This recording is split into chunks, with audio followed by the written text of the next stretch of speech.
Hello scholars and welcome to Dakshina e class. पिछले class में हम लेक्चर 1 किए थे कोऑर्डिनेशन कंपाउंड का। आज हम स्टार्ट करने वाले हैं लेक्चर नंबर 2। कल के लेक्चर की अगर बात करें तो हमने सबसे पहले देखा था सिंपल सॉल्ट क्या होता है, डबल सॉल्ट क्या होता है। उसके बाद से हमने कॉम्प्लेक्स सॉल्ट में दो अलग अलग तरीके देखे थे, परफेक्ट सॉल्ट और दूसरा इम्परफेक्ट सॉल्ट। और लास्ट में हमने ये बोला हमें नहीं डिसाइड करना है परफेक्ट इम्परफेक्ट कौन होगा, वो सारा का सारा काम साइंटिस्ट करते हैं। हमने बस इतना बोला था कि बक्से के अंदर जो रहेगा वो आयनाइज नहीं होगा, नहीं होगा, नहीं होगा। क्या बोला? बक्से के अंदर जो रहेगा वो आयनाइज नहीं होगा, बाहर वाला आयनाइज होगा और बाहर वाला ही पीपीटी देगा तो उसको हम क्या बोलेंगे? PPT ion. तो आपके सामने ये क्वेश्चन मैं छोड़ के लास्ट लेक्चर में गया हुआ था। तो ये क्वेश्चन क्या है? K4 Fe6 है।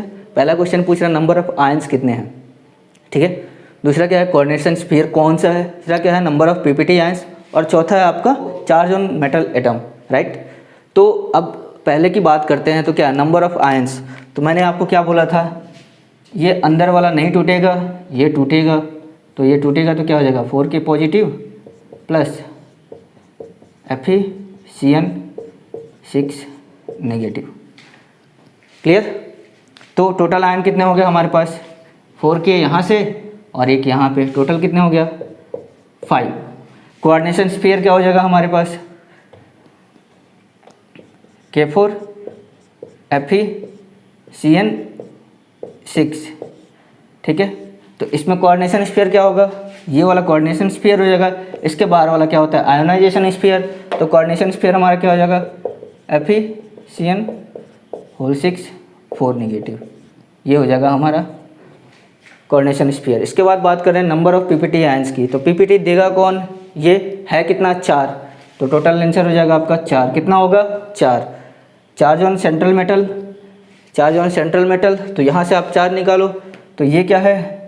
मान लो x हो गया प्लस, और ये Cn नेगेटिव -1 होता है, -1 × 6 = -4।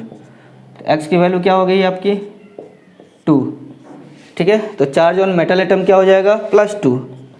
क्लियर हो गया? अच्छा,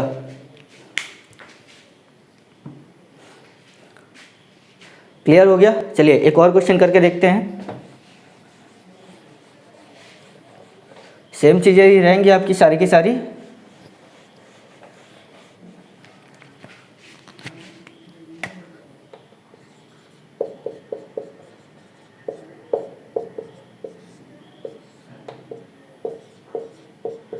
इसको करिए आप।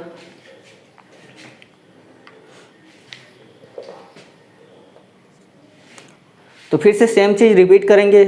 अंदर वाला क्या होगा? आयोनाइज नहीं होगा, बाहर वाला आयोनाइज होगा। तो आयोनाइज होगा तो सल्फेट है, तो क्या हो जाएगा आपका? CuNH3 2- बोलो, या 2+, राइट। और सल्फेट 2- लेके बाहर निकल जाएगा। तो पहला क्वेश्चन क्या है? Total number of ions. तो कितने आयंस हो गए आपके? एक ये और एक ये, टोटल हो गया 2।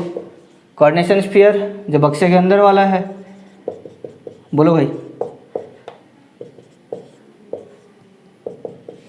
Number of PPT ions, PPT देगा कौन? ये देगा 1। चार्ज ऑन मेटल एटम, तो अमोनिया जो होता है उस पर कोई चार्ज नहीं है। मैं मान लो कॉपर का x + 4 × 0 = +2। x की वैल्यू क्या आ गई? +2। चलिए इसको नोट डाउन करिए, आगे देखते हैं। ये बहुत इंपॉर्टेंट कॉन्सेप्ट है, यहाँ से क्वेश्चन पूछा जाता है। ये बोर्ड के लिए भी इंपॉर्टेंट है। बोर्ड में सीधे सीधे पूछता है कि वर्नर थियरी के पोस्टुलेट्स बताओ कौन कौन से हैं। और इसके अलावा जेईई में भी इसके क्वेश्चन पूछे जाते हैं। देखते हैं क्या है। वर्नर थियरी बहुत इंपॉर्टेंट है। वर्नर को फादर ऑफ कोऑर्डिनेशन केमिस्ट्री बोला जाता है। वर्नर पहले साइंटिस्ट थे जिन्होंने कोऑर्डिनेशन कंपाउंड्स के बारे में बात किया था। उसने ये बताया था कि कैसे इसके अंदर की ज्योमेट्री क्या होती है, कैसे बॉन्डिंग होती है, कोऑर्डिनेशन कॉम्प्लेक्स। आप जरा सोचो, 1893 में वर्नर ने ये थियरी एक्सप्लेन कर दी थी और 1896 में अपने इलेक्ट्रॉन का खोज हुआ था। सोचो, इलेक्ट्रॉन का खोज हुआ होगा, उसके बाद से हमने कोवैलेंसी डिसाइड किया होगा, उसके बाद इलेक्ट्रॉनिक कैरेक्टर्स डिसाइड किए होंगे, तब जाके हमने ये बताया होगा कि कोवैलेंट बॉन्ड बनते कैसे हैं। और ये घटना होने में कम से कम 1900+ हो गया होगा। लेकिन उसके पहले, अभी हमारा कोवैलेंट बॉन्ड नहीं बना, लेकिन इसके पहले ही वर्नर ने क्या किया था कि ये जितने कोऑर्डिनेशन कंपाउंड्स हैं उनकी थियरी एक्सप्लेन कर दी थी। तो उस पर्टिकुलर टाइम पे ये बहुत बड़ी बात थी, किसी को कुछ भी समझ में नहीं आया था। बाद में जब एक्सरे डिफ्रैक्शन आया, जो कि अभी आजकल जो स्ट्रक्चर्स होते हैं उनको पता करने का सबसे बेस्ट तरीका होता है लेजर स्पेक्ट्रोस्कोपी, एक्सरे डिफ्रैक्शन, तो वहाँ से जब बाद में देखा गया तो बोला गया भाई जो वार्नर ने 1893 में, वार्नर ने जो 1893 में, समझना इस चीज़ को, कितना बड़ा साइंटिस्ट, 1893 में वार्नर ने जो एक्सप्लेन किया था वो पूरी की पूरी बात सही थी। ये कब पता चला? 1913 में। तो 1913, 20 साल बाद उनको इनऑर्गेनिक केमिस्ट्री का पहला नोबेल प्राइज़ मिला था। ये बहुत बड़ी बात है, समझ में आ रहा है? तो इससे एक चीज़ और क्लियर हो रही है कि इनऑर्गेनिक में कुछ भी हमें रटना नहीं है, सब चीज़ें हाईली कंसेप्चुअल है, कंसेप्ट है लेकिन थोड़ा सा ज़्यादा है, डेप्थ में जाना है, राइट। तो वार्नर का कोऑर्डिनेशन के प्रति बहुत ज़्यादा एक बोल सकते हो कि अट्रैक्शन था। उन्होंने 1893 में जब कुछ भी नहीं था तब भी इतना ज़्यादा मेहनत करके कोऑर्डिनेशन कंपाउंड्स की थियरी को एक्सप्लेन किया था। सोचो कितना ज़्यादा डेडिकेशन रहा होगा। तो वार्नर थियरी क्या बोलता है कि वार्नर ने खुद से अपने पोस्टुलेट्स बनाए। उस समय क्या कोई कोवेलेंट बॉन्ड नहीं था, कोऑर्डिनेट बॉन्ड तो छोड़ दो, कोऑर्डिनेट बॉन्ड कोवेलेंट बॉन्ड के बाद आता है। तो उन्होंने अपने तरीके से थियरी बनाया। क्या क्या? पहला देखो, according to Werner there are 2 type of valency. उन्होंने अपने से मान लिया कि 2 टाइप की वैलेंसी है, ठीक है, कोऑर्डिनेशन कंपाउंड में। पहला प्राइमरी वैलेंसी, दूसरा सेकेंडरी वैलेंसी। इसके बारे में बात करेंगे हम, टेंशन मत लो। प्राइमरी वैलेंसी के बारे में क्या बोला उन्होंने? Primary valency is ionisable and secondary valency is non ionisable. ये पूरे पोस्टुलेट्स हैं, उन्होंने अपने तरीके से एक्सप्लेन किया है, ठीक है। उसके बाद क्या है? Primary valency is satisfied by negative ligands. अब लिगेंड्स क्या है ये मैं थोड़ी देर में आपको बताने वाला हूँ, ठीक। Secondary valency is satisfied by the positive ligand. Ligand मतलब सिंपल ये समझो कि जो मेटल है और मेटल के सराउंडिंग में जो दूसरे एलिमेंट्स है जो उसको घेरे हुए हैं, उसके बारे में हम बात करेंगे। सिंपली लिगेंड ये होता है जो आसपास वाले हमारे एलिमेंट्स है जो उसको घेरे हुए हैं। अगला क्या है? Primary valency is non directional while secondary valency is directional. Primary valency जो होता है वो नॉन डायरेक्शनल होता है, secondary valency is directional. Last, every metal cation has fix secondary valency, that's why some cation has certain geometry. ये आपको बिल्कुल समझ में नहीं आएगा बट मैं एक्सप्लेन करता हूँ। तो बच्चों हम बात कर रहे थे वार्नर्स थियरी की। तो पहला उन्होंने क्या सबसे इंपॉर्टेंट पॉइंट दिया था, वो क्या था कि कोऑर्डिनेशन कंपाउंड में 2 तरह की वैलेंसी होती है। पहला क्या होगा? प्राइमरी वैलेंसी,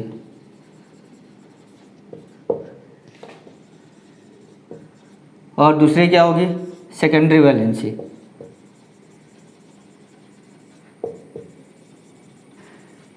तो आज के ज़माने में जो प्राइमरी वैलेंसी होता है वो इसको बोलते हैं ऑक्सीडेशन नंबर। ये उस टाइम पे नहीं था, उस टाइम में इलेक्ट्रॉन की खोज भी नहीं की गई थी, उसके पहले ये थियरी इन्होंने दे दिया था। और सेकेंडरी क्या होगा? कोऑर्डिनेशन नंबर हो। अब ये कोऑर्डिनेशन नंबर क्या है इसको हम समझते हैं थोड़ा सा। तो जो भी सेंट्रल मेटल एटम है, सेंट्रल मेटल एटम आसपास के जितने भी हमारे एलिमेंट्स बोल लीजिए या ग्रुप ऑफ एलिमेंट्स बोल लीजिए, ग्रुप ऑफ एटम्स बोल लीजिए, मतलब कि आसपास के जितने भी हमारे लिगेंड्स, जिनको हम बाद में बोलने वाले हैं थोड़ी देर के बाद, लिगेंड्स से जितने घिरे रहते हैं उसको हम उसका कोऑर्डिनेशन नंबर बोलते हैं। जैसे Ni, NH3, whole 4, SA4, right. तो यहाँ पे क्या है? यहाँ पे निकल central metal atom, central metal atom, तो निकल के आसपास में क्या है? हमारे पास अमोनिया है।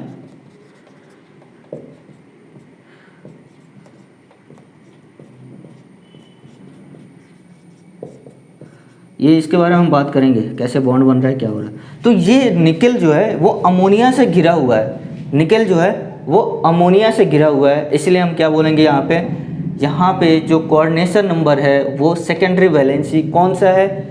अमोनिया। सेकेंडरी वैलेंसी कौन सा है? अमोनिया। सेकेंडरी वैलेंसी कौन सा है? अमोनिया। ये क्लियर होना चाहिए। प्राइमरी वैलेंसी क्या है? Oxidation number. ऑक्सीडेशन नंबर किस पे? अपना सेंट्रल मेटल एटम पे। तो राइट नाउ यहाँ पे अगर बात करते हैं तो इसको अगर हम हटाएंगे तो यहाँ पे +2 का चार्ज आएगा और ये +2 का चार्ज निकल पे रहेगा, क्योंकि अमोनिया क्या है? आपका न्यूट्रल। तो यहाँ पे अगर प्राइमरी वैलेंसी की बात करें तो ये +2 है और सेकेंडरी वैलेंसी की बात करें तो कितना हो जाएगा? 4। क्लियर? तो ये अपना वार्नर ने बोला था कि प्राइमरी वैलेंसी और सेकेंडरी वैलेंसी होता है। दूसरा उन्होंने क्या बोला था कि प्राइमरी वैलेंसी जो होता है वो आयोनाइजेबल होता है। प्राइमरी वैलेंसी क्या होता है? आयोनाइजेबल होता है और सेकेंडरी वैलेंसी नॉन आयोनाइजेबल होता है। क्लियर? तीसरा पॉइंट उन्होंने क्या बोला था कि प्राइमरी वैलेंसी को हम सेटिस्फाइड कर पाते हैं नेगेटिव लिगेंड से। प्राइमरी वैलेंसी को सेटिस्फाई कर पाते हैं हम लोग नेगेटिव लिगेंड से। मतलब उन्होंने ये बोला था जो चार्ज आएगा सेंट्रल मेटल एटम पे उसको हम नेगेटिव वैलेंसी से सेटिस्फाई कर पाएंगे। और क्या बोला था, सेकेंडरी वैलेंसी को हम कैसे सेटिस्फाई करेंगे, या तो न्यूट्रल हो या निगेटिव हो, राइट। तो वो कैसे होगा, उस समय हमारे पास पॉजिटिव आयंस नहीं मिले थे, ठीक है। तो ये आपका तीसरा पॉइंट हो गया। चौथा पॉइंट क्या था, हमारे पास सर्टेन एलिमेंट्स थे, जैसे हम कोबाल्ट+3 की बात कर लेते हैं। तो उन्होंने ये बोला कि जिनके आसपास में कुछ ऐसे लिगेंड्स होंगे, लिगेंड्स ना वर्ड उस समय यूज नहीं किया गया था, बट उन्होंने बोला कि आसपास में कुछ ऐसे ग्रुप ऑफ मेटल्स होंगे जो इसकी पर्टिकुलर एक क्या बोलेंगे ज्योमेट्री देते हैं, क्या बोलेंगे ज्योमेट्री देते हैं। तो कोबाल्ट+3 का उन्होंने फिक्स कर दिया था। इन्होंने क्या किया, कोबाल्ट+3 को बोल दिया ये ऑक्टाहेड्रल ही बनाएगा। तो चौथा पॉइंट क्या था कि उन्होंने बोला कि कुछ मेटल्स ऐसे हैं जो एक सर्टेन ज्योमेट्री बनाते हैं। क्लियर हुआ।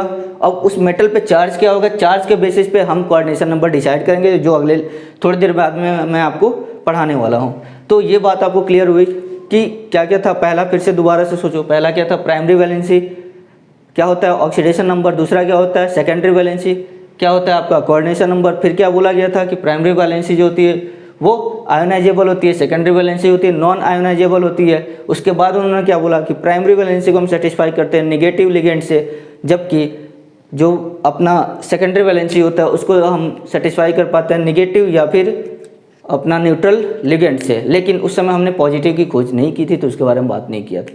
फिर फाइनली बोला कि कुछ ऐसे मेटल्स, उन्होंने इवन सोचो उस समय भी उन्होंने कुछ ऐसे मेटल्स थे जिनका उन्होंने ज्योमेट्री दे दिया था, जैसे कोबाल्ट+3 की ऑक्टाहेड्रल ज्योमेट्री। सोचो उस जमाने में इलेक्ट्रॉन की खोज नहीं हुई थी, जो कल बता रहा था मैं आपको एक्सरे डिफ्रैक्शन, जिससे हम मेटल के स्ट्रक्चर के बारे में बात करते हैं, वो भी खोज नहीं हुआ था। लेकिन उसके पहले उन्होंने स्ट्रक्चर दे दिया था। कितनी बड़ी बात है, ठीक है। इतना ज़्यादा डेडिकेशन इनऑर्गेनिक के प्रति, कोऑर्डिनेशन केमिस्ट्री के प्रति। जब हमारे पास कोवैलेंट बॉन्ड नहीं था तब तक इन्होंने अपने तरीके से स्ट्रक्चर सारे दे दिए थे, और स्ट्रक्चर पूरे सही हुए थे सारे के सारे। 20 साल बाद उनको नोबेल पुरस्कार मिला था। कितनी बड़ी बात है। जब किसी के पास स्ट्रक्चर नहीं है तब यहाँ पे हमारे पास स्ट्रक्चर अवेलेबल था अल्फ्रेड वर्नर के द्वारा, ठीक है। तो इसको नोट डाउन करो अब। तो वर्नर ने कुछ रिएक्शंस कराए, कहाँ से ऐसा स्ट्रक्चर आया देखो जरा। वर्नर ने क्या किया, इसका रिएक्शन एक्सेस ऑफ AgNO3 के साथ कराया।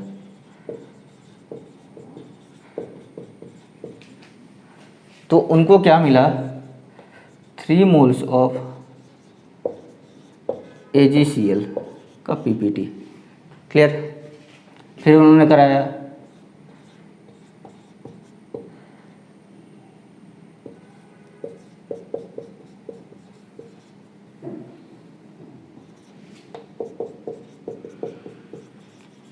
एक्सेस ऑफ AgNO3 लिया। फिर यहाँ मिला 2 मोल्स ऑफ AgCl। फिर सेम प्रोसीजर उन्होंने कराया।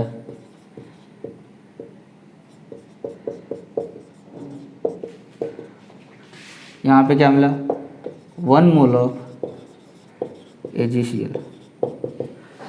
फिर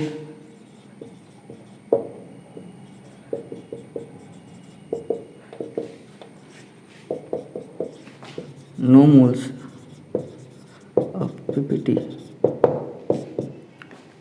तो वर्नर ने अपने तरीके से डिफाइन किया कि प्राइमरी वैलेंसी को क्या किया, वर्नर ने प्राइमरी वैलेंसी को कुछ ऐसा ऐसा डिनोट कर दिया, सेकेंडरी वैलेंसी को ऐसे डिनोट किया, और primary as well as secondary को उन्होंने ऐसे डिनोट किया। अब जरा सोचो, अगर हमें स्ट्रक्चर बनाना रहे COCl3.6NH3 का, तो इसके अनुसार कैसे बनाएंगे देखो जरा।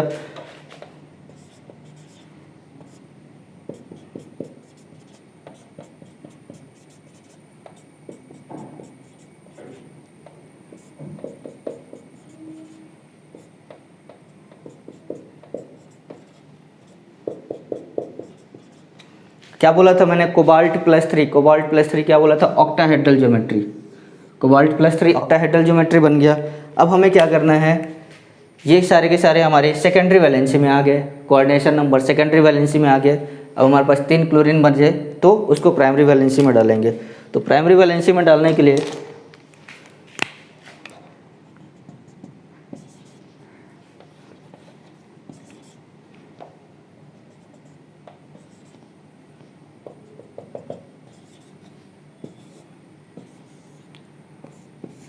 ये हो गया। ठीक है, इसको करो नोट डाउन। अब इस क्वेश्चन को करते हैं। वैसे पहला क्वेश्चन मैंने आपको करा दिया था, ध्यान से देखो आप। तो स्ट्रक्चर क्या होगा, स्ट्रक्चर बाद में बात करते हैं, पहले बताते हैं प्राइमरी वैलेंसी। तो प्राइमरी वैलेंसी क्या बोला था, जो डॉटेड डॉटेड होंगे। तो काउंट करिए कितना है, 1 2 3 प्राइमरी वैलेंसी। सेकेंडरी वैलेंसी कितने हो गए, जितने आपके स्ट्रेट लाइन वाले होंगे, 3 4 5 6। तो कितने हो गए, 6। Primary as well as secondary कैसा था, ऐसा और ऐसा एक भी नहीं है, तो 0। पीपीटी आयन कितना होगा, इसके बारे में बात करेंगे हम थोड़ी देर में, टोटल आयन के बारे में बात करेंगे। अब स्ट्रक्चर क्या हो जाएगा देखो ज़रा, तो कोबाल्ट है, क्लियर। सेकेंडरी वैलेंसी टोटल कितने हैं, 6। जो भी आपके 6 के 6 हैं वो अमोनिया है, तो ये आपका हो गया। और कोबाल्ट +3 पे था, तो ये कितना हो जाएगा आपका, Cl3। पीपीटी आयन कितने हो जाएंगे, 3। Total ion 3 + 1 4। क्लियर। यहाँ पे देखते हैं प्राइमरी वैलेंसी 1 2 एंड ये भी 3, क्योंकि ये भी इसमें काउंट होगा। बोलो primary as well as secondary में क्या होगा, प्राइमरी वैलेंसी भी होगा, सेकेंडरी भी होगा, तो इसको हम प्राइमरी में भी काउंट करेंगे। सेकेंडरी वैलेंसी कितना हो जाएगा, 1 2 3 4 5 6। बोलो ये भी काउंट होगा ना सेकेंडरी में भी। Primary as well as secondary कितना है, 1 है। स्ट्रक्चर के बात करते हैं, तो CO तो हो गया। सेकेंडरी वैलेंसी हमें 6, तो 6 कोऑर्डिनेशन नंबर चाहिए। अमोनिया कितना होगा, 5। एक क्लोरीन ले लो, 2 क्लोरीन बाहर हो गया। ठीक है, तो यहाँ पे पीपीटी आयन कितने हो जाएंगे इसके, बाहर वाले, केवल और केवल जो प्राइमरी वैलेंसी, जो primary as well as secondary नहीं, जो केवल प्राइमरी वैलेंसी है। एज वेल एज सेकेंडरी एक और एक्स्ट्रा था, तो उसको हम हटा देंगे, तो केवल बचेगा अपने पास 2। तो यहाँ पे हो जाएगा 2। टोटल आयन कितने हो जाएंगे, यहाँ से देखो आप, 2 1 3। यहाँ पे बताओ आप प्राइमरी वैलेंसी कितना होगा, 1 2 एंड 3। सेकेंडरी वैलेंसी कितना होगा, 1 2 3 4 5 एंड 6। स्ट्रक्चर क्या हो जाएगा, CO ammonia 4।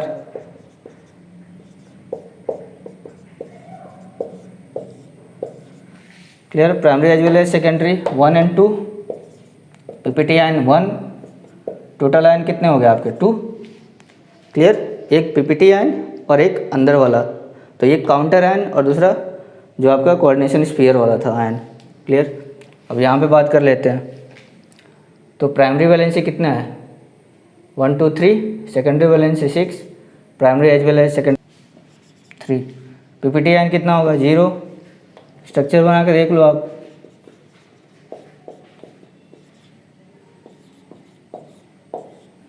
Clear. PPT ion एक भी बाहर नहीं है, पीपीटी नहीं देगा। टोटल आयन कितने हो गए आपके, 1। पहले वाले में स्ट्रक्चर ए में कितना आया, स्ट्रक्चर ए है, बी है, सी है, डी है। तो ए में कितना टोटल आयन आया, 4। बी में कितना आया, 3। सी में कितना आया, 2। और डी में कितना आया, 1। तो मैं अगर यहाँ बात करता हूँ मोलर कंडक्टिविटी की, मोलर कंडक्टिविटी की, तो जितने ज़्यादा आयंस उतनी ज़्यादा molar conductivity.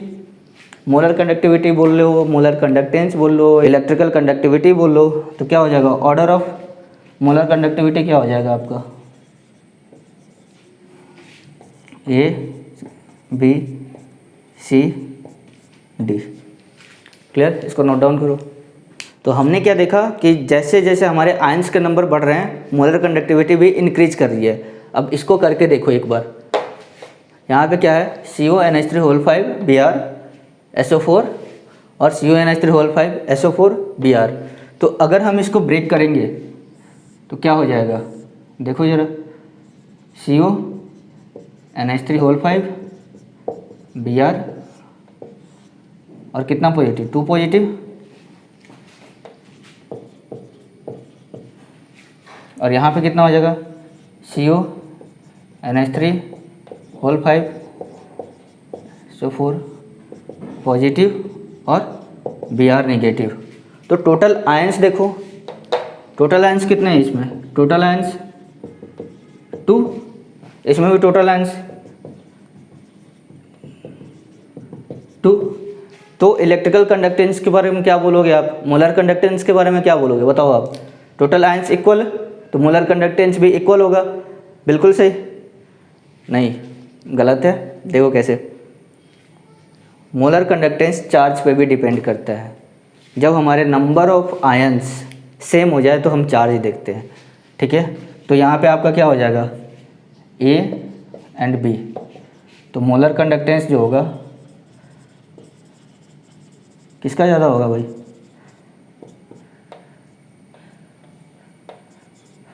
A is greater than B. Reason क्या है, मोर चार्ज, ठीक है, मोर मोलर कंडक्टेंस। लिखो इसको, ये क्वेश्चन आपका एनसीईआरटी का क्वेश्चन है। इसमें क्या पूछता है, प्राइमरी वैलेंसी फाइंड करनी है। तो आप जल्दी जल्दी बताओ, एनसीईआरटी का क्वेश्चन है, इजी क्वेश्चन होगा, तुरंत सॉल्व करो इसको। कैसे बताओगे, तो प्राइमरी वैलेंसी मतलब क्या, बोलो, कोऑर्डिनेशन नंबर, राइट। नहीं, प्राइमरी वैलेंसी क्या होगा, ऑक्सीडेशन नंबर। तो ऑक्सीडेशन नंबर देख लो, CrCl3 +3 +2 एंड +2, ठीक है। ये एनसीईआरटी का था। इसके बाद बात आती है होमोलेप्टिक कॉम्प्लेक्स एंड हेट्रोलिप्टिक कॉम्प्लेक्स।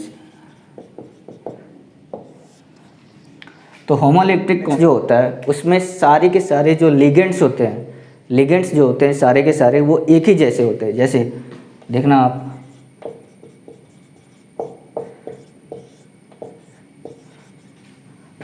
अंदर वाले सारे के सारे जो लिगेंड्स थे वो एक ही जैसे थे, क्लियर। यहाँ पे क्या हो जाएगा, आपका नाम से सजेस्ट हो रहा है, हेट्रो मतलब अलग होगा,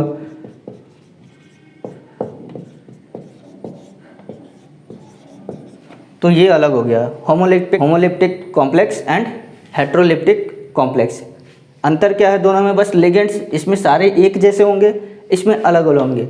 बस ये छोटा सा डेफिनेशन है जो आपके एनसीईआरटी में दिया हुआ है, ये जानना जरूरी है, तो इसको नोट डाउन कर लो आप। तो जब वर्नर थ्योरी मैं आपको पढ़ा रहा था तो उसमें बोला मैंने क्या कि वर्नर ने बहुत सारे ऐसे मोनोवैलेंट, बाइवैलेंट, ट्राइवैलेंट, टेट्रावैलेंट, बहुत सारे ऐसे हमारे पास एलिमेंट थे जिनका उसने पहले ही कोऑर्डिनेशन नंबर दे दिया था, ठीक। तो अगर पहले से कोऑर्डिनेशन नंबर दे दिया, पहली बात तो देख के इसको डरना नहीं है, मैं याद कराऊंगा, याद भी करने की ज़रूरत नहीं है। लास्ट तक जैसे जैसे आप जाओगे ना, बहुत सारे कॉम्प्लेक्सेस देखोगे तो कुछ चीज़ें अपने आप आपको क्लियर हो जाएंगी, उसमें कोई डाउट नहीं है। अभी क्या है कि वर्नर ने बहुत सारे ऐसे अपने पास एलिमेंट्स थे जिनका उन्होंने कोऑर्डिनेशन नंबर पहले से दे दिया था। तो हमने क्या किया, उसको चार्ज के अनुसार डिवाइड किया। तो अगर मोनोवैलेंट है तो 2, 4 दे रहा है, बाईवैलेंट है तो 4, 6 दे रहा है, याद करा रहा हूँ। ट्राईवैलेंट है 6 दे रहा है, टेट्रावैलेंट है 6 दे रहा है, अदर के टाइम से 6 दे रहा है। तो याद कैसे करोगे, याद क्या करोगे, अगर 1 है, चार्ज अगर 1 है तो क्या देगा 2,4।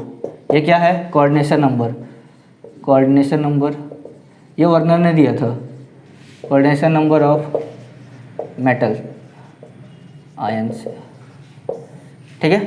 तो क्या है, अगर 1 है तो 2, 4, अगर 2 है +2 +2 +2 +2 तो क्या दे रहा है 4, 6, 4, 6। 2 है तो क्या दे रहा है 4, 6। 3 है तो क्या दे रहा है 6, 4 है तो 6, बाकी है तो 6। तो याद हो गया क्या, 1 है तो 2, 4, 2 है तो 4, 6, बाकी है तो 6, 1 है तो 2, 4, 2 है तो 4, 6, बाकी 6, 1 होगा तो 2, 4, 2 होगा तो 4, 6 एंड बाकी सारे 6।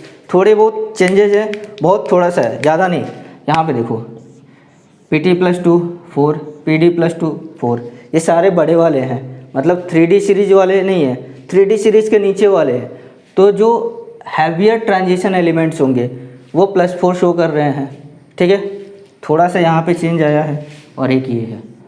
तो आप ध्यान से देखो, जो हल्के वाले ट्रांजिशन एलिमेंट है जितने हैं, देखिए जितने बाईवैलेंट है वो 4, 6 शो कर रहे हैं, और जो भारी वाले हैं वो क्या है आपका 4 शो कर रहे हैं। तो याद कैसे करोगे, बस 3 अंतर है, जिंक +2 4 देता है, जिंक +2 4 देता है, Hg +2 2 4 देता है, Hg +2 2 4 देता है, पैलेडियम प्लैटिनम ये क्या देता है 4 देता है। इसके अलावा बाकी सारे 6 देंगे। तो याद हो गया होगा आपको, 1 है तो 2, 4 देता है, 2 है तो 4 6 देता है, बाकी सारे 6 देते हैं। ये क्या है, कोऑर्डिनेशन नंबर है। तो देखो जरा, कोबाल्ट +3 वर्नर का फेवरेट, देखो 6 दे रहा है।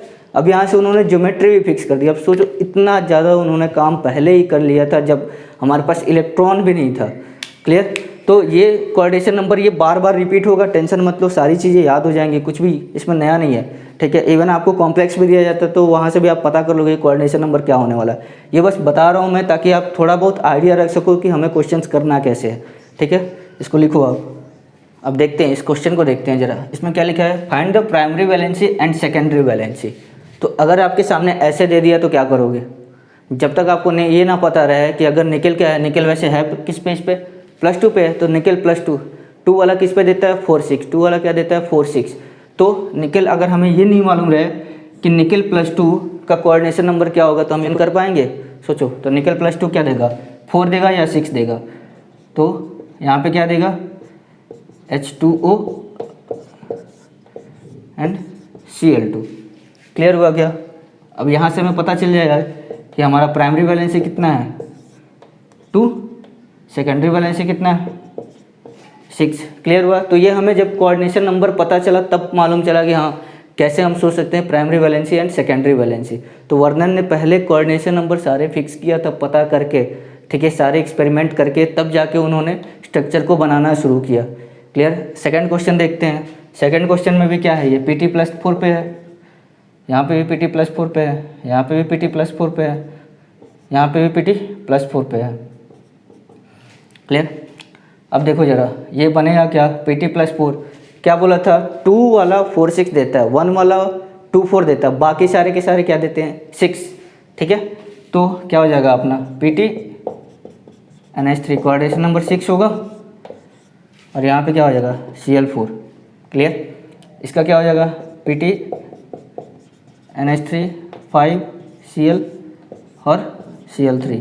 इसका क्या हो जाएगा Pt(NH3) 4 और Cl2। ये सोचो जरा, ये अच्छा क्वेश्चन है। ठीक है, तो इसमें क्या होगा, फिर से कोऑर्डिनेशन नंबर 6 ही रहना चाहिए। तो क्या कर सकते हैं हम यहाँ से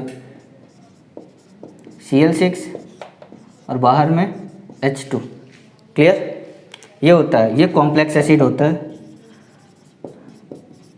कॉम्प्लेक्स एसिड होता है। इसके बारे में हम बाद में बात करेंगे, अभी इतना जानो कॉम्प्लेक्स एसिड होता है। अब जरा सोचो, यहाँ टोटल नंबर ऑफ आयंस कितने हो जाएंगे, 4 + 1 5, इसमें कितने हो जाएंगे 4, इसमें कितने हो जाएंगे 3, इसमें कितने हो जाएंगे 3। तो ऑर्डर ऑफ कंडक्टेंस क्या आ गया,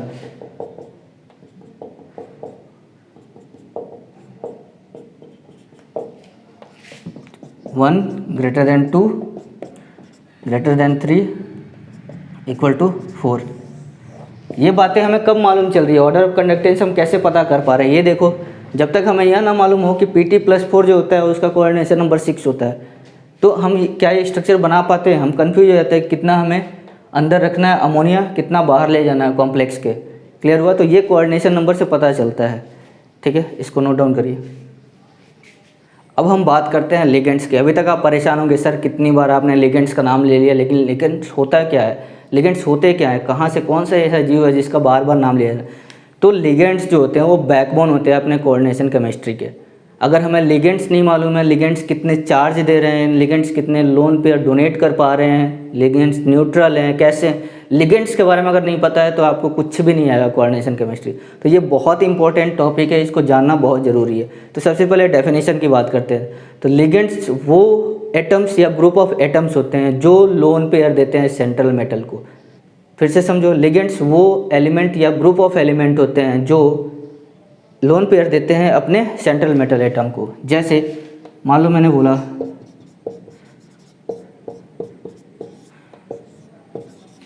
ठीक है, तो यहाँ ये तो आयनाइज होकर बाहर जाएगा, जो बक्से के अंदर है तो यही तो इसको देगा। कैसे देगा, अमोनिया क्या है इसके पास, लोन पेयर है, डोनेट कर सकता है, अमोनिया लोन पेयर है, डोनेट कर सकता है।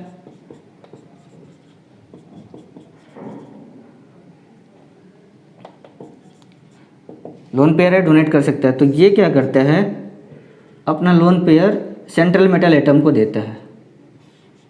तो जो एलिमेंट भी हो सकता है, यहाँ पे Cl भी हो सकता है, Br भी हो सकता है अंदर में, या ग्रुप ऑफ एलिमेंट्स हो सकता है। तो क्या बोला, जो group of elements central metal atom को, जो group of elements central metal atom को, जो group of elements central metal atom को लोन पेयर डोनेट करता है, लोन पेयर डोनेट करता है। तो क्या हो जाएगा, लिगेंड्स लोन पेयर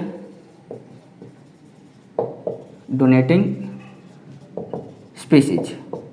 सिंपल, एकदम सिंपल में। अब जरा सोचो, अगर ये लोन पेयर दे रहा है और ये एक्सेप्ट कर रहा है, तो हम बोल सकते हैं लिगेंड्स क्या होंगे, लुईस बेस। बोलो, तो ये लुईस बेस होगा। दे किसको रहा है, सेंट्रल मेटल एटम को, तो ये क्या हो जाएगा, लुईस एसिड हो जाएगा। क्लियर, डेफिनेशन क्लियर हुआ। अब हम बात करते हैं क्लासिफिकेशन ऑफ लिगेंड्स की। लिगेंड्स का क्लासिफिकेशन अलग अलग तरीके से किया है। तो बेसिकली 3 तरीके से करते हैं। पहला, on the basis of charge, negative है, पॉजिटिव है या न्यूट्रल है। दूसरा, on the basis of density, उसके बारे में हम बात करेंगे, कितना दे पा रहा है। डेंसिटी मतलब कितना दे पा रहा है, ठीक है, कितने। जैसे मान लीजिए अमोनिया की बात कर लिया, तो अमोनिया के पास तो एक लोन पेयर है, लोन पेयर। ऑक्सीजन के पास कितना है, जैसे वाटर में ले लेते हैं 2 लोन पेयर है, लेकिन देगा कितना ये ज़्यादा ज़रूरी है, ठीक है। तो on the basis of density. और तीसरा होता है कि कितना दे पा रहा है और कितना ले पा रहा है, ये भी बहुत ज़रूरी है। On the basis of donation and acceptance, तीनों की बात करते हैं, ठीक है। तो मैंने क्या बोला आपको, क्लासिफिकेशन। पहला, on the basis of charge.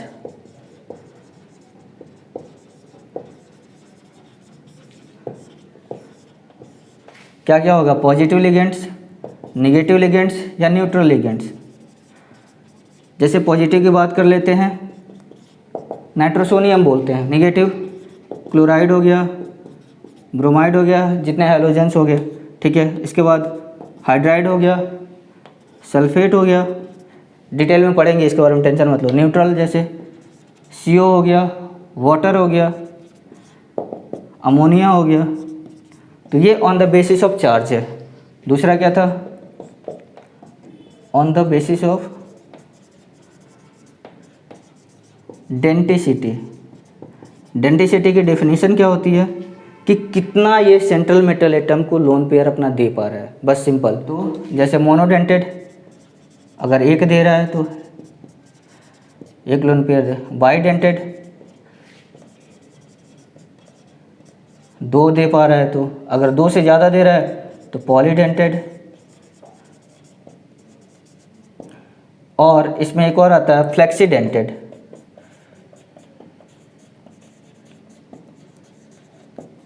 ये डेंसिटी बदलता है, 1 भी दे सकता है, 2 भी दे सकता है। इसके अलावा एक और होता है एम्बीडेंटेड, वो थोड़ा अलग होता है, उसको हम अलग से पढ़ेंगे, ठीक है।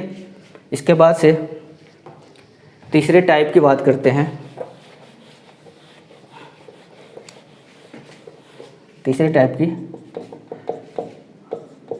On the basis of acceptance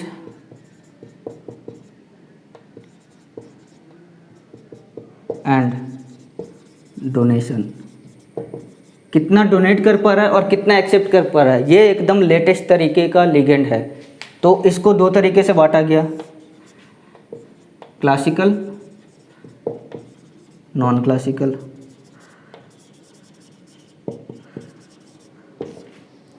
तो क्लासिकल, जैसे आपसे बोला जाता है हमें क्लासिकल म्यूजिक बहुत पसंद है, आपको बिल्कुल नहीं मालूम क्लासिकल के अंदर क्या होता है, लेकिन हाँ हमें बहुत अच्छा लगता है। तो जो चीज़ें थोड़ी पुरानी होती है, क्लासिकल म्यूजिक बहुत पुराने से चला रहा है, नेहा कक्कर का लेटेस्ट वाला रैप तो क्लासिकल नहीं होता है ना।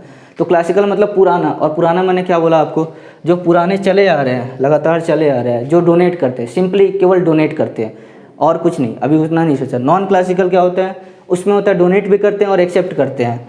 नॉन क्लासिकल में 2 टाइप होता है, मेटल एंड लिगेंड, ठीक है, समझना। इसको डिटेल में पढ़ेंगे, कोई टेंशन नहीं, अभी बस हल्का फुल्का। मेटल और लिगेंड, पाई एक्सेप्टर, सिग्मा डोनर। लिगेंड क्या कर रहा है, सिग्मा डोनेट कर रहा है, पाई एक्सेप्ट कर रहा है। दूसरा मेटल एंड लिगेंड, लिगेंड क्या करेगा, मेटल को पाई देगा, मेटल लिगेंड को पाई देगा। तो दो तरीके का हुआ नॉन क्लासिकल में, क्या हुआ, सिग्मा डोनर पाई एक्सेप्टर, क्या बोला था, on the basis of acceptance and donation. तो लिगेंड को डिफाइन करें तो लिगेंड क्या कर रहे हैं, यहाँ पे सिग्मा दे रहा है, पाई एक्सेप्ट कर रहा है, तो सिग्मा डोनर पाई एक्सेप्टर, ठीक है, नॉन क्लासिकल में बात कर रहे हैं। यहाँ पे क्या है आपका pi donor and pi acceptor, clear. इसके एग्जांपल्स भी बहुत सारे हैं, CO ले लीजिए, CN नेगेटिव ले लीजिए, और भी डिटेल में बात करेंगे, अभी बात नहीं कर रहे हैं इनकी, ठीक है, जब डिटेल में बात करेंगे। जैसे ये हो गया C2H2 हो गया, C2H5 हो गया। क्लासिकल जो पुराने वाले हैं आपके OH नेगेटिव, जो पुराने वाले हैं वो, ये वाले कुछ नए हैं जिनके बारे में हम डिटेल में बात करेंगे। तो फिर से मेरे साथ बोलो आप, लिगेंड्स क्या होते हैं, लिगेंड्स वो लोन पेयर डोनेटिंग स्पीसीज होते हैं। लिगेंड्स एलिमेंट्स भी हो सकते हैं या फिर ग्रुप ऑफ एलिमेंट्स भी हो सकते हैं, ठीक। उनको हम लेविस बेस भी कहते हैं। लेविस बेस क्यों कहते हैं, क्योंकि वो लोन पेयर दे रहे हैं, सेंट्रल मेटल एटम क्या कर रहा है, एक्सेप्ट कर रहा है। तो क्लासिफिकेशन हमने किया, तीन तरीके से क्लासिफिकेशन किया, पहला on the basis of charge, charge के बेसिस पे पॉजिटिव, नेगेटिव, न्यूट्रल। इसमें क्या होगा, नाइट्रोसोनियम इसका नाम है। इसके अलावा हाइड्रोजीनियम भी है जिसके बारे में हम बात करेंगे, डिटेल में बात करेंगे, अभी बस क्लासिफिकेशन देख रहे हैं। नेगेटिव जिस पर नेगेटिव चार्ज हो, न्यूट्रल CO H2O अमोनिया, इसके अलावा और भी बहुत सारे हैं जिसके बारे में बात करेंगे। On the basis of denticity, monodentate, bidentate, polydentate, flexidentate, ambidentate की बात अभी नहीं करेंगे। On the basis of acceptance and donation, classical and non classical. Non classical को हम ये भी बोलते हैं पाई एसिड्स। अब हम बात करते हैं on the basis of denticity. Denticity क्या बताया था, डेंटिसिटी वो प्रॉपर्टी होती है जिसमें कितना इलेक्ट्रॉन पेयर दे पा रहा है, लिगेंड कितना इलेक्ट्रॉन पेयर दे पा रहा है। अगर एक देगा तो क्या होगा, मोनोडेंटेड, दो देगा तो बाइडेंटेड, जैसे जैसे आगे बढ़ेंगे उसको पॉलीडेंटेड बोल लेते हैं, क्लियर। तो दो से ज़्यादा अगर देगा तो पॉलीडेंटेड। तो डेंटिसिटी के आधार पे मैंने मोनोडेंटेड की अभी बात की है, तो मोनोडेंटेड के ये सारे एग्जांपल्स है, डरना नहीं है, सिंपल है, ये समझो आप। H नेगेटिव आराम से एक दे लेगा, सारे के सारे एक दे सकते हैं। बस यहाँ पे देखो, ये क्या कर सकता है, दो दे सकता है लेकिन देता एक है। इसके अलावा ये एक बात करते हैं अजाइड की,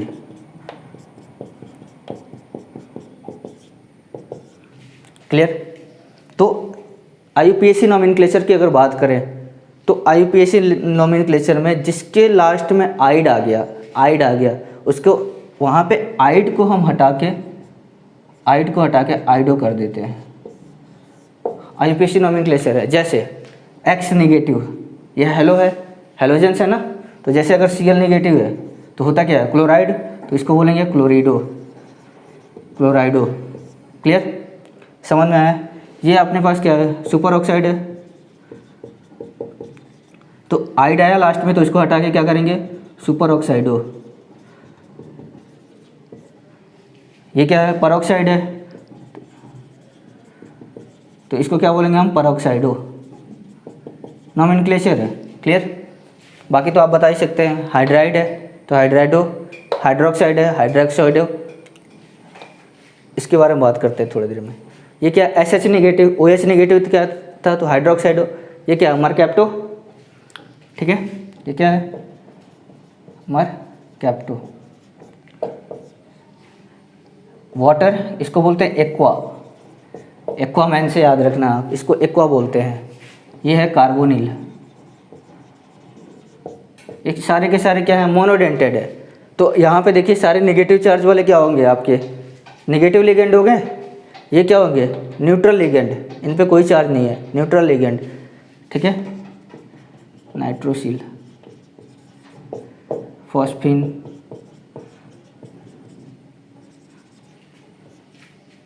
ये तो आपको मालूम ही है, पिरिडिन, ठीक है। ये जो है ये एसिल ग्रुप है, कंफ्यूज मत होना, एसिटिल ग्रुप ये होता है, ये एसिटिल होता है।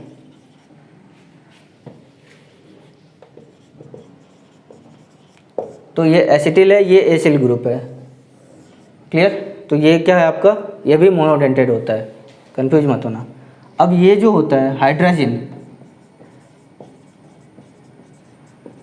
इसके बारे में बात करेंगे थोड़ी देर में, सब्र रखो। अब यहाँ पे देखना है इसको, ये क्या है आपका अमोनियम आयन है, एक हाइड्रोजन निकाला अमोनिया मिला, क्लियर। अब एक निकाला, एक और हाइड्रोजन निकालेंगे तो हमें मिलता है अमाइड, लेकिन यहाँ हम कॉम्प्लेक्स पढ़ रहे हैं, कोऑर्डिनेशन पढ़ रहे हैं, तो ये हो जाएगा अमाइडो। एक और निकाला तो ये हो जाता है आइमाइड, तो यहाँ इसको बोलेंगे आइमाइडो, क्लियर। यहाँ देखो हाइड्रोजन है और ये है अपना एजाइड आयन, दे यहाँ से भी सकता है, यहाँ से भी दे सकता है, बट है क्या अपना मोनोडेंटेड। ऐसा कैसे हो गया ये समझने की ज़रूरत है। तो ये ऐसा इसलिए है कि अगर मान लो इसने दिया मेटल को और इसने दिया, तो ये टोटल क्या है 1 2 3 4, इसने भी सेंट्रल मेटल को दिया अपना लोन पेयर 1 2 3, ये 3 मेंबर रिंग है। ये क्या है 4 मेंबर रिंग। तो 3 मेंबर्ड 4 मेंबर्ड रिंग अनस्टेबल होता है, 3 membered ring 4 membered ring unstable होता है। ये बार बार आएगा इसलिए मैं बता रहा हूँ आपको। तो अगर ये अनस्टेबल होगा तो ये बॉन्ड क्यों बनाएगा, क्लियर। तो एक ही देता है, एंगल स्ट्रेन इसका रीजन होता है, एंगल स्ट्रेन की वजह से 3 और 4 मेंबर्ड अनस्टेबल होता है, 7 मेंबर्ड अनस्टेबल होता है, 5 और 6 मेंबर की अगर रिंग बनती है तो स्टेबिलिटी आती है। क्लियर बात समझ में आई, इसको नोट डाउन करिए। ने मोनोडेंटेड की बात कर लेती है, अब हम बात करते हैं बाइडेंटेड लिगेंड्स की, ठीक है। लिगेंड्स बहुत ज़रूरी है, मैंने पहले ही बोला था लिगेंड बैकबोन होता है। याद करने का तरीका मैं आपको बता दूंगा, उसका टेंशन मत लो, ठीक है। तो पहला जो है इसको बोलते हैं ऑक्जेलेट, ऑक्जेलेट कहीं कहीं पे आपको OX ऐसे करके मिला होगा, ठीक है। इसमें क्या होता है, इसका फॉर्मूला देख लेते हैं, C2O4 2 नेगेटिव, C2O4 2 नेगेटिव, यहाँ से भी दे सकता है, यहाँ से भी दे सकता है, ठीक है। तो ये क्या होगा बाइडेंटेड लिगेंड। इसके बाद है एथिलीन डाइअमीन, तो एथिलीन डाइअमीन ये आराम से दे सकता है, यहाँ से भी दे सकता है, यहाँ से दे सकता है। तो अगर मेटल यहाँ पर रहेगा तो मेटल अगर ले लेते हैं मान लीजिए, तो 1 2 3 4 5 मेंबर की रिंग बन गई, स्टेबल होगा, राइट। ये भी अपना क्या हो गया बाइडेंटेड लिगेंड।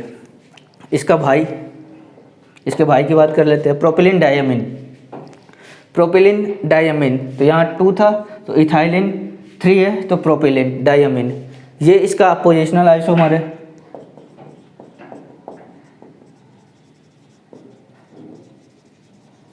हमने क्या किया यहाँ पे अमोनिया की पोजीशन को शिफ्ट कर दिया है, तो ये ट्राई इथाइलिन डाइअमीन TN। इसके बाद है ग्लिसनेट, डाइमिथाइल ग्लाइऑक्सीमेट, डाइपेरिडिल। कोई टेंशन नहीं है, याद करने की ज़रूरत नहीं है। तो देखो ज़रा, ऑक्जेलेट तो बहुत आसान है, एकदम स्ट्रक्चर है आपका सिमेट्रिकल स्ट्रक्चर है, बहुत सिमेट्रिकल स्ट्रक्चर है ऑक्जेलेट। देखो कैसे बनाएंगे, C लगा दो, C लगा दो, O negative, O negative, double bond हो गया आपका ऑक्जेलेट। कितना सिंपल है, क्लियर। अब ज़रा देखो आप, अगर हमें इथाइलिन डाइअमीन बनाना है, ठीक, तो CH2 डबल बॉन्ड CH2, ये होता है इथाइलिन। हमें करना क्या है डाइअमीन, क्या करना है हमें डाइअमीन बनाना है, तो हम क्या कर सकते, ये बॉन्ड तोड़ लो, ठीक है, ये बॉन्ड तोड़ो और इधर अमोनिया लगा दो, दोनों तरफ अमीन ग्रुप लगा दिया, इथाइलिन डाइअमीन। क्या किया हमने, C डबल बॉन्ड C था, H2 डबल बॉन्ड तोड़ा, डाइअमीन था, दोनों तरफ क्या किया 2 अमोनिया लगा दिया, क्लियर। तो अमोनिया नहीं लगाएंगे, NH2 लगाएंगे, अमीन ग्रुप डाइअमीन। प्रोपिलीन डाइअमीन में सेम काम करेंगे, प्रोपिलीन ये हो गया ग्रुप, डाइअमीन लगा दिया, ठीक। अब इसमें क्या किया हमने, ट्राई एथिलीन डाइअमीन, इनसे थोड़ा सा अलग बीच में गैप आ गया, ये बड़ा है, ट्राई एथिलीन डाइअमीन बड़ा है प्रोपिलीन से, तो आप समझ लेना बीच में गैप आ जाएगा तो बड़ा हो जाएगा। आइसोमेरिज्म याद करने का तरीका। अब बात करते हैं ग्लिसनेट का। ग्लिसनेट देखो और एसीटेट देखो, तो एसीटेट क्या होता है CH3 C double bond O negative, clear. तो जब भी GLY ऐसा कुछ आए, GLY ऐसा कुछ आता है, GLY, तो समझ लो NH2 ग्रुप ऐड करने वाले हैं हम, क्लियर। तो हमने क्या किया, यहाँ से हाइड्रोजन बॉन्ड हटाया और यहाँ पे NH2 ग्रुप ऐड कर दिया, तो हो गया आपका ग्लिसनेट। इसके बाद बात आती है डाईमिथाइल ग्लाइऑक्सीमेट। तो डाईमिथाइल वेट करो, अब ये जो होता है आपका ग्लाइऑक्साइम होता है, क्लियर। तो हमने क्या किया, सेम रखा, C double bond N C double bond, symmetrical मिला, एक OH और एक O नेगेटिव। लेकिन इसमें ध्यान देना, मेटल को डोनेट करता है वो नाइट्रोजन एटम होता है, ऑक्सीजन नहीं होता है। ये मैं बताऊंगा क्यों ऐसा होता है। अभी फिलहाल जानो कि जो नाइट्रोजन होता है वो डोनेट करता है, और एक में O नेगेटिव होता है, एक में OH होता है। क्लियर होना चाहिए ये बात। डाईपेरिडियल या बाईपेरिमेट्रिकल स्ट्रक्चर है, याद हो जाएंगे। लिगेंड्स याद करने हैं, बहुत ज़रूरी है, हर चीज़ का ट्रिक है, धीरे धीरे याद करोगे और बार बार यूज होगा तो अपने आप क्लियर हो जाएंगी चीज़ें। इसको नोट डाउन कर लीजिए आप। एक छोटा सा टॉपिक है चिलेटिंग लिगेंड्स, वैसे ये पढ़ चुके हैं हम। चिलेट का मतलब होता है रिंग फॉर्मेशन, ठीक है। तो इसके पहले जस्ट मैंने आपको बहुत सारे एग्जांपल्स बताए थे कि ऐसे लिगेंड्स जो रिंग का फॉर्मेशन करते हैं। जब मेटल बना रहा है, जैसे मान लो ये मेटल है और एक ने यहाँ से दिया और यही घूम के वापस से इसको दूसरा मेटल दे रहा है, बाइडेंटेड होना चाहिए, क्लियर। तो अगर इस मेटल को इधर से भी एक रिंग दे रहा है, इधर से भी दे रहा है, इधर से, तो एक रिंग का फॉर्मेशन अगर बना रहा है तो उसको बोलते हैं चिलेट।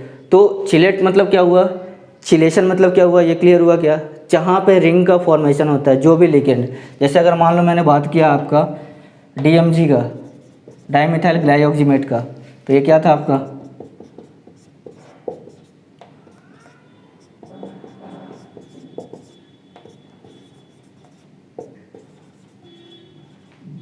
और ये अपना मेटल हो गया। तो ये क्या करेगा, ये मेटल को देगा, ये भी मेटल को देगा। तो 1 2 3 4 5, तो 5 मेंबर्ड ये रिंग बनी, बोलो 5 मेंबर्ड रिंग बनी, स्टेबल हुआ। तो ये क्या हो रहा है, ये ओवरऑल रिंग तो बन रहा है ना, ये रिंग बन रहा है, तो इसको बोलेंगे चिलेटिंग लिगेंड। इसके अलावा और देखते हैं, मैंने आपको बताया था एथिलीन डायमीन, इथाइलिन डाईअमाइन,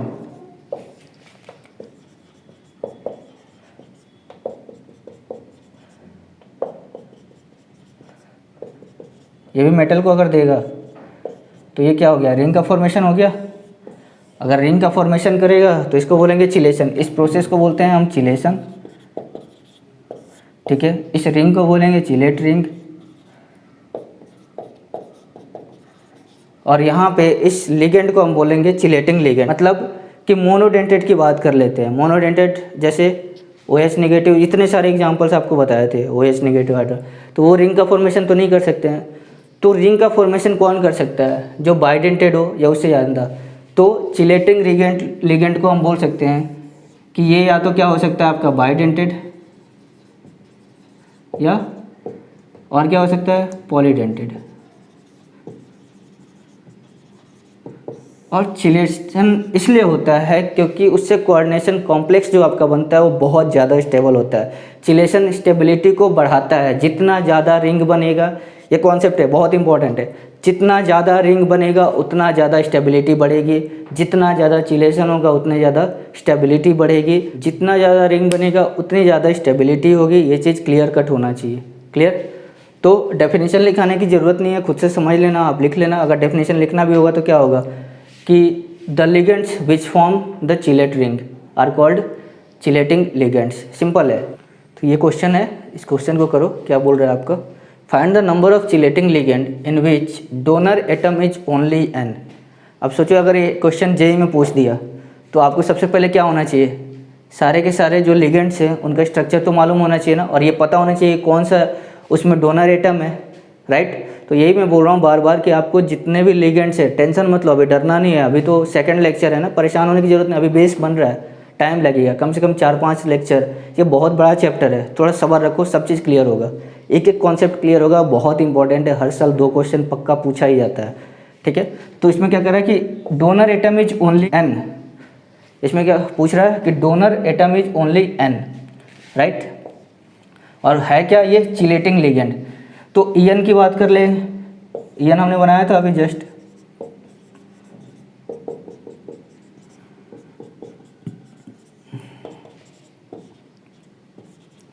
बोलो हो सकता है ना, दूसरा Pn, ये भी हो सकता है क्या?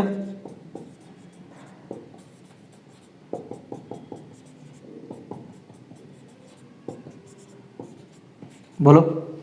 तीसरा देखते हैं ग्लिसनेट। तो ग्लिसनेट को क्या बताया था? एसीटेट से कनेक्ट करना।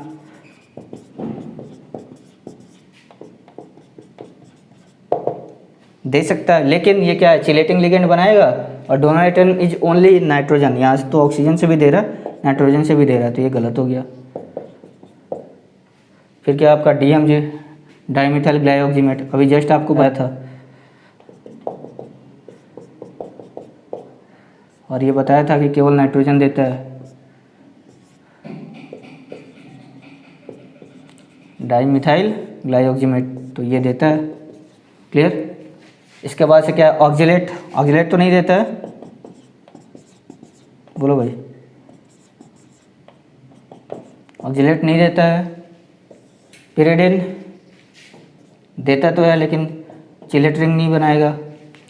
अमोनिया नहीं बनाएगा। तो अपने पास ऑप्शन क्या हो गया?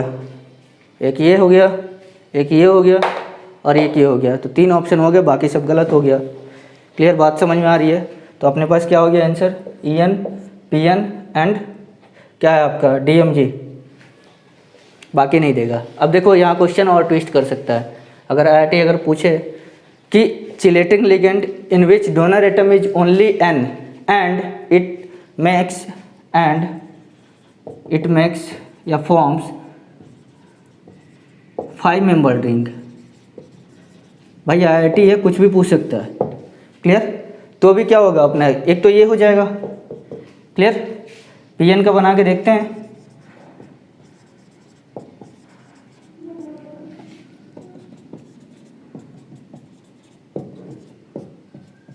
वन, 2, 3, 4, 5, ये भी सही है। DMG का देखते हैं।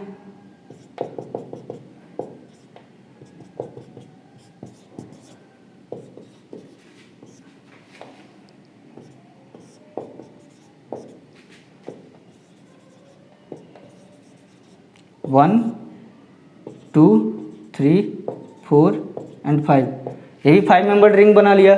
तो टोटल आंसर क्या हो जाएगा? इसका भी आंसर 3 ही आएगा। तो ये दोनों क्वेश्चन IIT है, पूछ सकता है, बिल्कुल पॉसिबिलिटी है। इसको नोट डाउन करिए। एक और बहुत शानदार क्वेश्चन है, और कई जगह ये रिपीट किया गया है। देखो जरा, ड्रॉ स्ट्रक्चर ऑफ NiDMG2। ये बहुत इंपॉर्टेंट क्वेश्चन है और ये बहुत बार पूछा गया है। मतलब समझ लो मज़ा आ जाएगा, अगर आप इसको करोगे भी ना तो मज़ा आ जाएगा। और ये निकेल +2 का जब हम क्वालिटेटिव एनालिसिस में निकेल कैटायन के बारे में बात करते हैं, उसको पता करते हैं कैसे निकेल कैटायन आता है, तो वहाँ पे ये कॉम्प्लेक्स हमें यूज करना पड़ता है। क्लियर? इसको करो, ट्राई करो आप। अब सोचो, ये मैंने बोला कि बहुत इंपॉर्टेंट है, DMG आना चाहिए कि नहीं आना चाहिए आपको। क्लियर? तो बनाते हैं, देखते हैं। DMG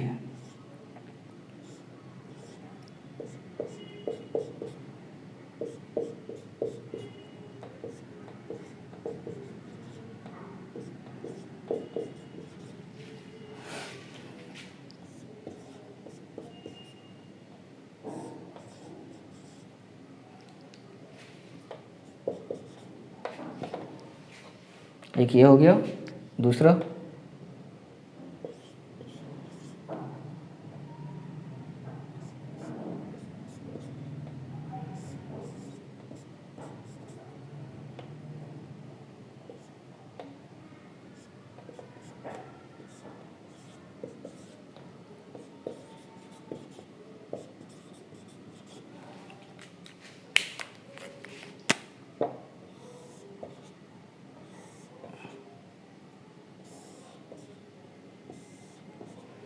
clear? अब देखना ज़रा मज़ेदार बात, इन दोनों के बीच में हाइड्रोजन बॉन्डिंग होगा।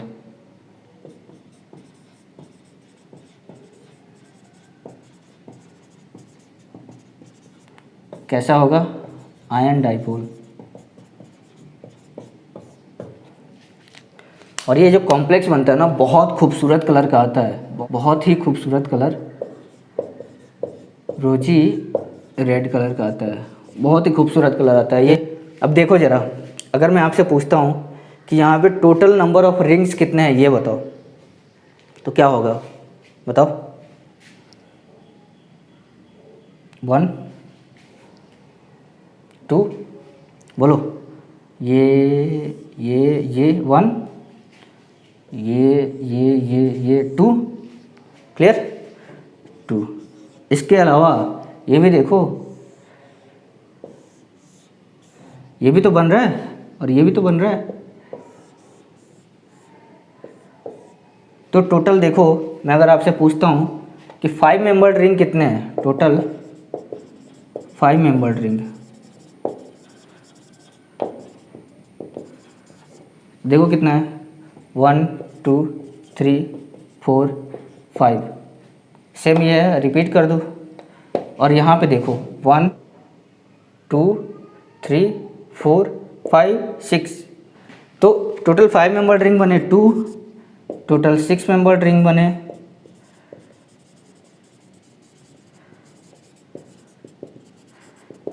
2। क्लियर? तो हमने क्या देखा कि इसमें क्या है, 5 मेंबर्ड रिंग कितने बन रहे हैं, 2। 6 मेंबर्ड रिंग कितने बन रहे हैं, 2। अब मैंने आपको क्या बोला था कि ये ऑक्सीजन से डोनेट नहीं करता। अब ज़रा देखो, अगर ये ऑक्सीजन से डोनेट किया तो हो गया 1 2 3 4 5 6 7 मेंबर्ड रिंग। आप बताओ स्टेबिलिटी रहेगी कि नहीं रहेगी? नहीं रहेगी ना भाई। पहले ही मैंने आपको बोला था क्या, 5 या 6 मेंबर्ड रिंग रहे तब स्टेबिलिटी रहेगी, इसके अलावा स्टेबिलिटी नहीं रहती है। ये गड़बड़ हो गया। अब बोले सर ऐसा क्यों बोल रहे हो, एक और अपने पास पॉसिबिलिटी है। उनके बताओ भाई क्या है। तो ऑक्सीजन और नाइट्रोजन को ले लेते हैं कि क्या करें, यहाँ से ऑक्सीजन डोनेट कर दे, यहाँ से नाइट्रोजन डोनेट कर दे, तो बिल्कुल कर सकता है। तो ये 1 2 3 4 5 6 और 6 मेंबर्ड रिंग भी बन रहा है। क्लियर? तो यहाँ से 2 6 मेंबर्ड रिंग बन जाएंगे। समझ में आ रहा है? तो फिर ऐसा क्यों नहीं होता, एक ऑक्सीजन एक नाइट्रोजन क्यों नहीं लेते? तो देखो आप, अभी हमने क्या किया, 5 मेंबर्ड रिंग बनाया 2, 6 मेंबर्ड रिंग बनाया 2, टोटल रिंग हुए 4। यहाँ पे अगर हम डोनेट करते हैं तो अपने पास टोटल रिंग कितना हुआ, एक ये और एक ये, 2 ही हुआ ना। यहाँ पे कितना बन रहा है, 4। तो आपको मैंने थोड़ी देर पहले क्या बताया था कि जितना ज़्यादा रिंग बनेगा उतना ज़्यादा स्टेबिलिटी रहेगी, राइट? तो जितने ज़्यादा रिंग बनते हैं उतनी ज़्यादा स्टेबिलिटी होती है। इसको बोलते हैं मैक्रो साइक्लिक कॉन्सेप्ट। जितने ज़्यादा साइकिल बना लो, साइक्लिक कॉन्सेप्ट, जितने ज़्यादा साइकिल बना लो उतनी ज़्यादा स्टेबिलिटी होती है। वैसे आपको ये नहीं पढ़ना है, बट ये आना चाहिए कि ये पूछ सकता है कि 5 मेंबर्ड रिंग कितने हो सकते हैं, 6 मेंबर्ड रिंग कितने हो सकते हैं, ऑक्सीजन और नाइट्रोजन से डोनेट क्यों नहीं करता है, केवल नाइट्रोजन से ही डोनेट क्यों करता है। ये सारी चीज़ें आपको होपफुली क्लियर होंगी। इसको नोट डाउन करिए, समझिए, दिमाग लगाइए। कल के लेक्चर में हम इसके आगे कंटिन्यू करेंगे। बहुत इंपॉर्टेंट टॉपिक्स हैं, अभी फ़िलहाल बेस बन रहा है। कम से कम 4 लेक्चर लगेगा आपको कोऑर्डिनेशन का बेस बनाने में, उसके बाद से आपको चीज़ें धीरे धीरे समझ में आनी शुरू होंगी।